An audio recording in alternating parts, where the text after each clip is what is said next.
This is the Lone Crater YouTube. We hope this video helps. In this video, I will show you how to make delicious salsa for nachos. First, let's gather our fresh ingredients. You'll want ripe tomatoes, a crisp onion, and fresh cilantro.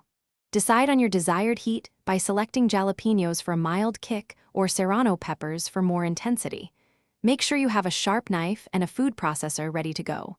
These simple steps will set you up for success in crafting the perfect homemade salsa.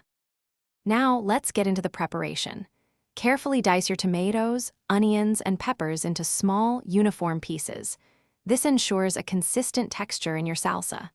Next, mince a few cloves of garlic and finely chop your fresh cilantro. For those who prefer a milder salsa, remember to remove the seeds and membranes from your peppers. If you love the heat, feel free to leave them in for an extra kick.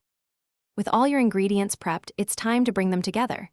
Transfer everything into a food processor or blender. Add the essential flavor enhancers, fresh lime juice, a good pinch of salt, and a touch of cumin to deepen the taste. Now, pulse the mixture briefly. You can go for a chunky, rustic salsa or a smoother, more refined texture, depending on your preference. Just a few pulses should do the trick. Finally, let's perfect your salsa. Give it a taste and adjust the seasonings as needed. Perhaps a little more salt or a squeeze of lime juice will make it just right. For the best flavor, chill your homemade salsa in the refrigerator for at least 30 minutes. This allows all those wonderful ingredients to meld together beautifully.